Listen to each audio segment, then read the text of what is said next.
As a longtime Nintendo fan, I can't believe we finally got here. Quite literally for all my life, Nintendo consoles have been seen as inferior to the competition.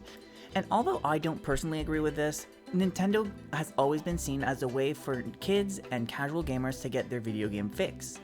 And another thing that also doesn't help this perception of Nintendo is that the last time Nintendo tried to compete with the tech specs of the competition was in 2001 with the GameCube, where the GameCube was slightly stronger than the PS2 but slightly weaker than the original Xbox.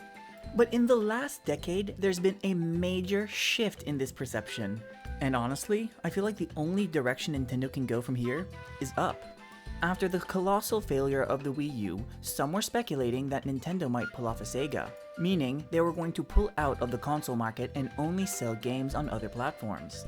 And even though Nintendo was down, they were definitely not out and they were ready to start swinging again, announcing that the Switch was on the way.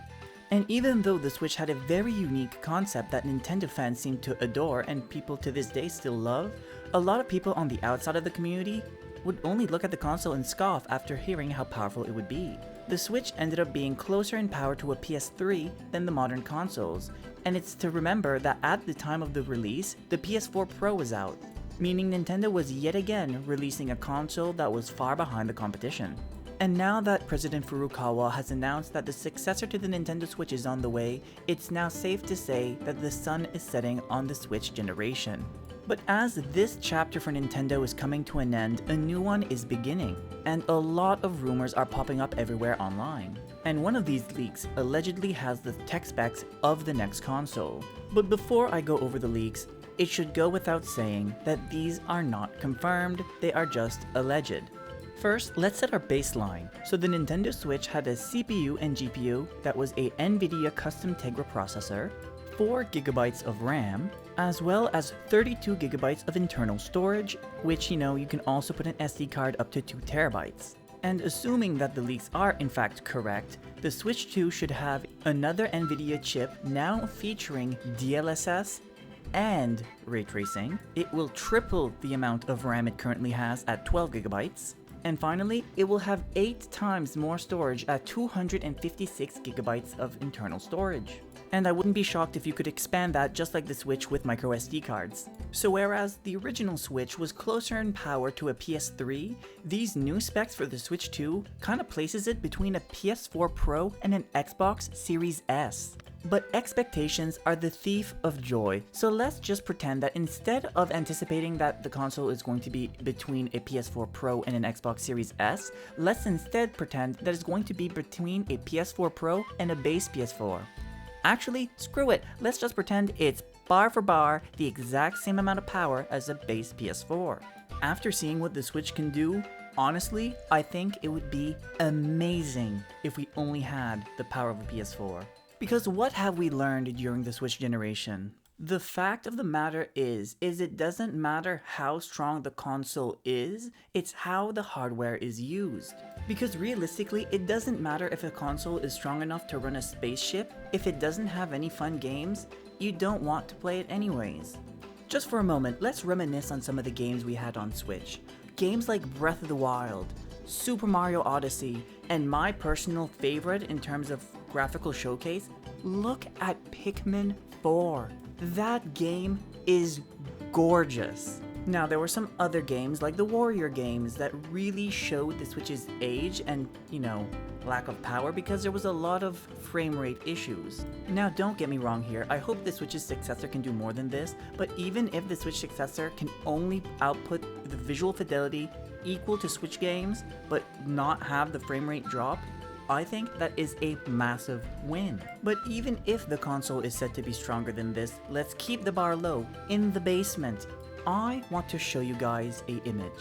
This is a photo of Horizon Zero Dawn Forbidden West, a PS5 game. But this specific image you're looking at is from the PS4 version, not PS4 Pro, the PS4 base model. Now don't get me wrong, the PS5 version does look better than the PS4 version as expected, and the PS5 version obviously has less pop-in than the PS4 version of course, but it's still a perfectly acceptable way to play the game. And you guys are lucky that I'm not on camera today, because I bet you couldn't look at me dead in the eyes and tell me that that game looks terrible. And I'm not necessarily saying the next game in the franchise for The Legend of Zelda has to look like this, but if the next Zelda game looks like this, ooh baby, we will be eating good. And although we did learn more during this console generation, I think they're better explained in the next section on how Nintendo will compete with the next generation console. But first, a short announcement. If this is your first time here, hey, my name's Acadrian and I post weekly Nintendo videos, so if that sounds like your thing, I would really appreciate it if you would consider liking and subscribing, and without further ado, let's go right back into the video. With what I've been hearing, personally, I think Nintendo still has the edge over the competition. Although the Switch 2 will not have a pandemic to help them out like the Switch 1 did, the better thing to think about is why did the pandemic help the Switch? Of course, people were more locked in and looking for things to do. And yes, the Switch had Animal Crossing and that was a big craze during the pandemic as well, but there was another factor, and I think this was the most important factor of all, and that is accessibility. The Xbox Series and the PS5 came off with a really rough start, and they had a really hard time putting them on the shelves. So when consumers went to the store, they would see an empty slot for the PS5, an empty slot for the Xbox, but sitting all alone is the Nintendo Switch, just ripe for the picking. But even though the PS5 and the Xbox Series no longer have inventory issues, they could be facing another problem. But what is considered a problem for Sony and Microsoft is another thing we learned with Nintendo. The last thing we learned with the Switch is that if your hardware is weaker, it is also more affordable. And don't get me wrong, gaming's always been a very expensive hobby, but it's never been as expensive as it is now. And times are tough and money's scarce. That's just the reality of the world we live in today. And realistically, the technological leaps from one console to another, at least from PS4 to PS5, let's be real, is not that much. Like, you can kinda tell PS5 games look better than PS4, but it's not that much better. And if you mix all these factors together, this is the picture of the future. I know I keep using PlayStation as example, but we're gonna use it one last time. You walk into a store and you see a PlayStation 5 and a Switch 2. Sony no longer sells the base PS5, so you're forced to go to the PS5 Slim. And if you're looking for a PS5 Slim with a disc drive, it's $50 more expensive than the base model, bringing it to $500 USD.